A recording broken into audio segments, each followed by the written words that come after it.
Welcome to part 2 of our series on the Loeb-Hilburn home.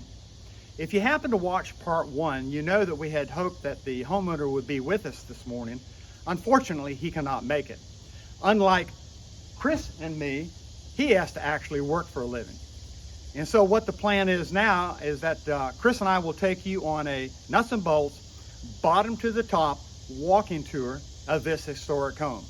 And with that, let's get to it. Chris, you've told me about your experiences as a construction worker renovating historic homes up in Cooperstown, New York, and Long Island, New York. Yes. But there's one interesting story that you told me of what your mother and you used to do as a hobby when you were a kid. Could you share that with us? Yes. When they were about to tear down older homes, we're talking late 1700s, early 1800s, my mom and I had permission to go through them from top to bottom, from the attics down to the basement, and we found lots of treasures. We'd find crocks, I found wax phonograph records, tombstone. You wouldn't believe the things that you'd find in an attic. Let's just start here at this porch corner. These corners, you can tell that they've been hand worked by the chisel marks and everything. But these spindles, these were machine turned on a lathe. Interesting thing right here. Here you could see where they cut out that piece of wood to slip the railing down and then placed it back in. If you want to follow me down to this other corner, I'll show you a better example of how this was chiseled and handmade. Watch yourself, we got company. Oh my, you don't want to get stung by one of them.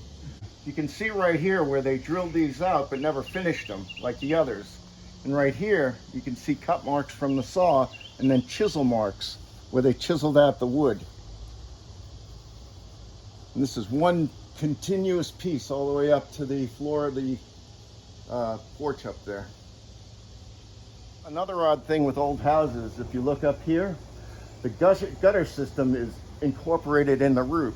The roof will come down, but there's a trough, and that's where that downspout is sticking out at the bottom of the soffit. And you told me also that can create problems for puddling. Oh yeah, especially up north. I've seen it where it creates such large ice dams that just the water backs up and comes through the roof.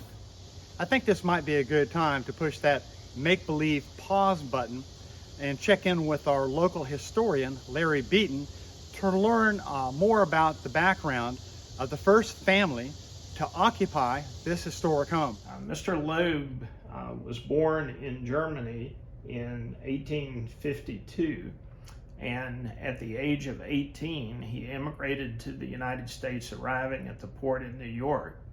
He then traveled to Indiana, where he worked as a clerk in a clothing store. Finally ended up in Palatka. We first see his name appearing in the 1880 census.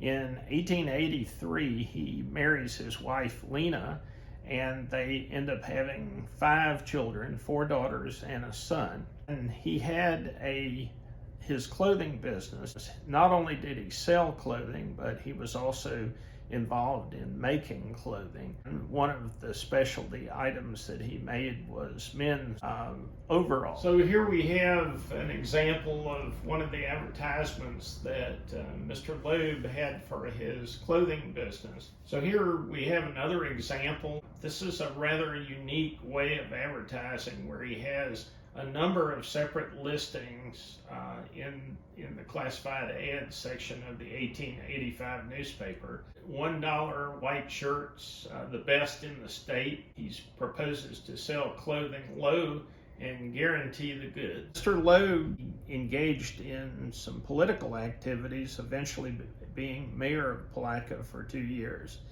In 1903, he sold his home and moved to Atlanta with his family, where he operated a clothing manufacturing company that eventually employed 300 people.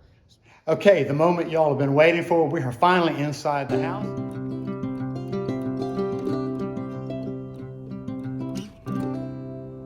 First thing I noticed was this chandelier. This is an old gas chandelier that's been converted to electric. That's why each one has its own pull chain, each bulb. But that originally would have been gas. Okay. And then this fireplace and the mantle. It's just beautiful. The workmanship, the quality is just unbelievable. The mirror is beveled glass. You can tell a little piece missing.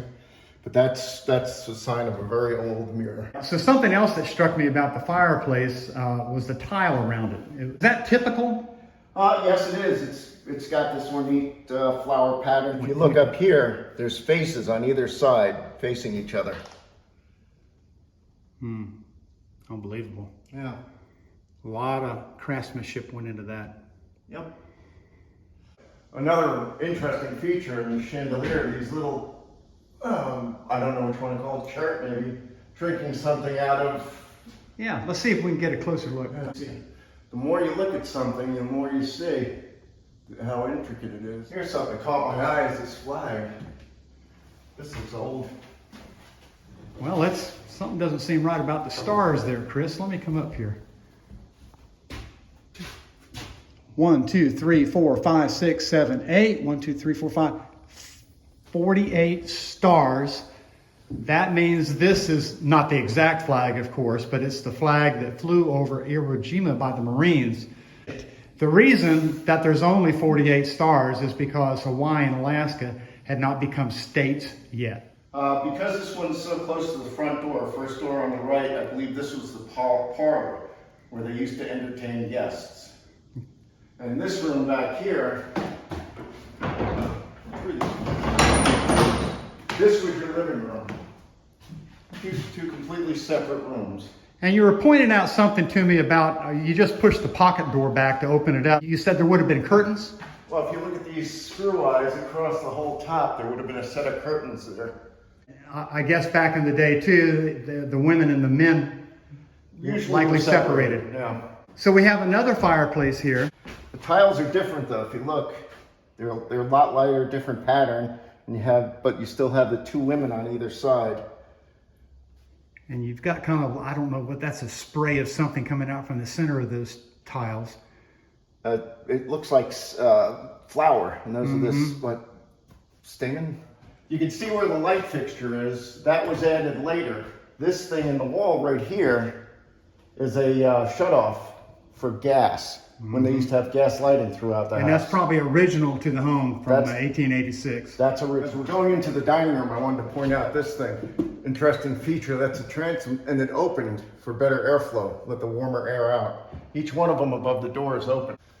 Another purpose of these is to let more natural light in. When you're lighting with gas, the more natural light you can get in, the better. It's the formal dining room for the house, mainly because of the location to the kitchen. Plus in here, this cabinet is their built-in china cabinet where they used to keep all the plates and everything, all your essentials, your napkins. And in this drawer where it's locked, here it has a lock, I bet you they kept the silver. And a lot of times you have about a 50-50 chance of when you take a handle off, it's stamped with the date of manufacturer. That's fascinating. Manufacturer, yeah.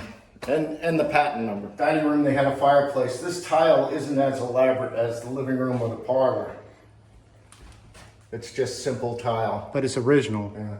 And unfortunately, they painted all over some probably beautiful wood. Another beveled glass mirror. But the intricacy of this thing, I bet you it's beautiful in there. We are now in what would have been the kitchen.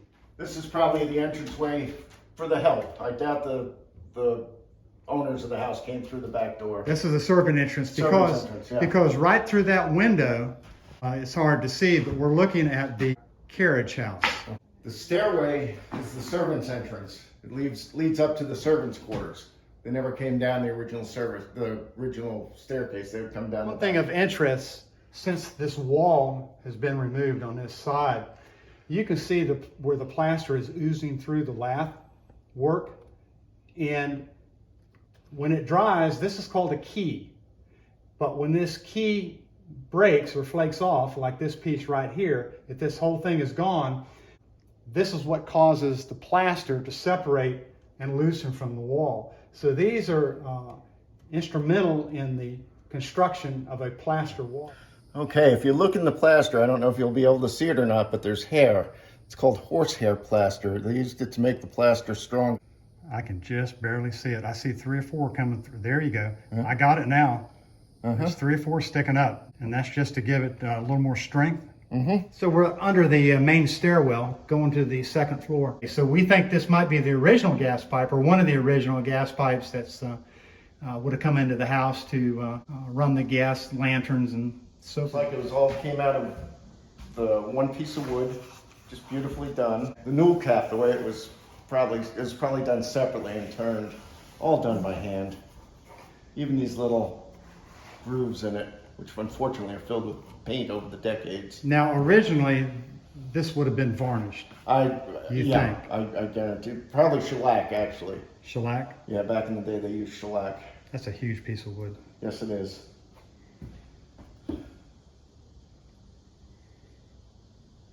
There's one piece they put in all the way down to the floor as a support for the staircase on this side. But that goes all the way down and all the way up to there, up to the newel cap. Yeah, it's a very attractive feature. It is. And you were also showing me something about the paint. Normally when you see all this cracking like this, that means they painted over most likely shellac. It never really adhered properly. So it's probably all shellac under here. Well, I can only imagine what that would have looked like originally. Especially with the light coming through these stained glass windows, illuminating the staircase. It was beautiful. Yeah, that's gorgeous. Another thing we do know about Marcus Loeb is that he was a real estate investor and actually built a home in 1883 for a Judge Calhoun in Palatka. We also know that that home had stained glass windows. So when he went to build the home that he intended to live in with his family, it appears as though he brought that construction with him. And you can see that in the stained glass behind me today. Here we go. There's a feature to this stairwell that I would never have known unless Chris had told me. So Chris, what is this right here in the corner? They add those little things so the dirt doesn't collect on the corners. It's easier to sweep up the stair. Just something simple. We're going to run through a couple of the bedrooms just to give you a look. And right now we're in the second story bedroom over where the chandelier. Down here on the floor, you can see the floor's been cut out. Yes. The electrician would have done that when he was rewiring the gas lamp, making it electric. These things are covering up a little hole where a wood stove pipe would have gone in. There's probably a little potbelly stove in here to keep it warm in the winter. Another gas thing over here for a light. Gas fixture on the wall. Yep. 2 pipes for where there used to be gas lanterns. I spoke to the homeowner yesterday, Daniel Horowitz, and he told me that he believes the home is about 3,500 square feet. That would be the first and second floor. Tell me about the clawfoot tub. This is what they used for the turn of the century up until about the 30s. And just a standard porcelain coated tub. Comfortable, big. Oh, look at that. An original doorstop. Let's open it so we can, wow, it's an unusual shape. You don't see that today. Nope. I've got to show you all the second story veranda. It's got a really nice view.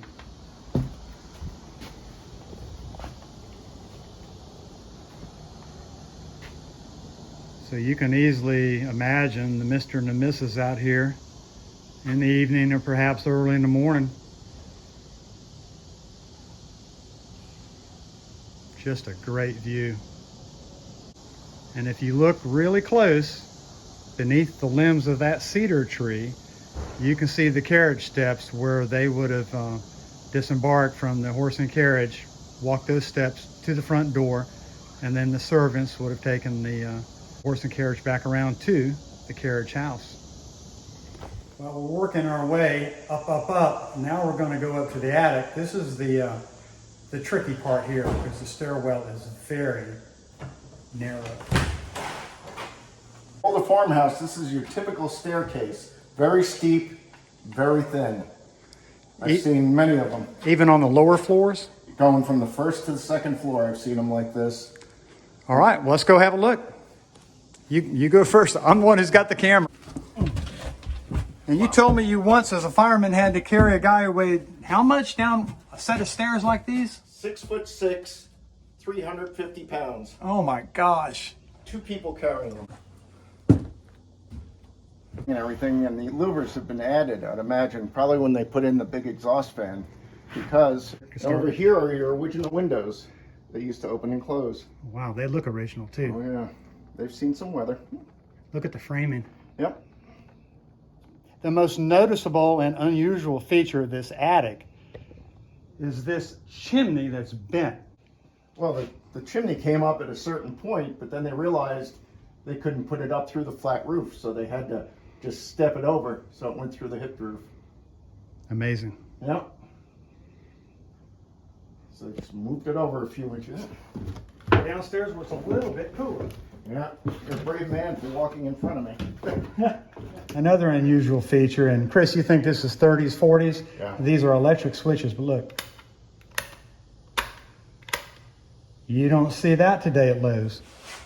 Okay, everybody, that wraps up the virtual tour of the Loeb-Hilburn house. Chris and I are at this point are kind of desperate to get some, at least a little cooler air outside and maybe some iced sweet tea. In the final wrap-up, I wanted to say, if somebody helps me, I try to help them.